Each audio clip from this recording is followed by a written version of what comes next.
Welcome back, mystery enthusiasts. Tonight, we're diving into a chilling case that has shaken the very foundations of the Ravenwood Academy of Fine Arts. Picture this, a prestigious showcase, the air thick with the scent of fresh paint and ambition. When suddenly, tragedy strikes. Renowned painter Olivia Stone is found dead in her studio, and the art world is left gasping in shock. Who could have done such a thing? Let's unravel this tangled web of creativity and deceit together.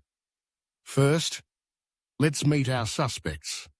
Each one of them had the opportunity to slip into Olivia's studio between 8 p.m. and 9 p.m., and each of them carries their own secrets.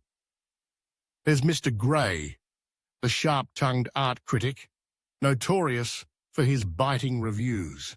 He's clashed with artists before, and let's just say Olivia wasn't immune to his harsh critiques. Then we have Ms. Sapphire, the influential gallery owner, always on the lookout for the next big name to elevate her gallery's prestige. Could she have felt threatened by Olivia's rising star? Next up is Professor Emerald, the passionate art professor. He's dedicated to his students, but his fiery temper can ignite when it comes to artistic integrity. Earlier that day, he had a heated argument with Olivia. Was that enough to push him over the edge? And what about Mr. Scarlet, a fellow artist with a competitive streak? He's been known to harbor envy towards Olivia's success. Could jealousy have driven him to commit murder? Lastly, there's Ms. Amber, the ambitious art student, eager to make her mark but often overwhelmed by the pressure to succeed. Could her desperation have led her to take drastic measures? Now, let's talk about the weapon. A palette knife, paint thinner, a sculpture mallet, broken glass, or even an easel. Each could have been used to commit this heinous act. But here's the twist. The murder weapon was found in the same room as the body. That's a crucial clue. As we piece together the timeline, Ms. Sapphire was seen in the gallery hall from 7:45 p.m. to 8:30 p.m., which gives her a solid alibi. Professor Emerald had that explosive argument with Olivia earlier, but did he have time to act? Mr. Scarlet was in the sculpture room until 8:15 p.m. and then spotted in the courtyard. His movements seemed suspicious, but could he have made it back in time?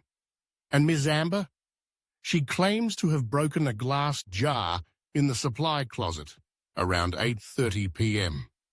That fresh cut on her hand raises eyebrows, doesn't it? Now for the clues. Paint thinner was spilled near Olivia's body, and it had traces on her clothing. This indicates a struggle. Something went down in that studio. The missing palette knife was found in the courtyard. But what about the broken glass? That's where it gets interesting. The glass matches the jar Ms. Amber claims to have shattered.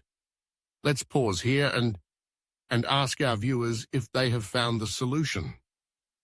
Murderer, Ms. Amber. Art student. Weapon, broken glass. Location, Olivia's studio. Okay, let's now connect the dots. Ms. Amber's cut hand suggests a struggle, and the timing of her being in the supply closet aligns perfectly with when Olivia was murdered. Professor Emerald entered the supply closet after she left, indicating he wasn't involved at that moment. The evidence points to Ms. Amber as the murderer, using the broken glass as her weapon of choice. So there you have it, folks. The murderer is Miss Amber, and the weapon was indeed the broken glass found in Olivia's studio. Sometimes the truth hides in plain sight, and tonight we've peeled back the layers to expose it. Did you see it coming? Let me know in the comments below, and don't forget to subscribe for more thrilling mysteries. Until next time, keep your eyes peeled and your minds sharp.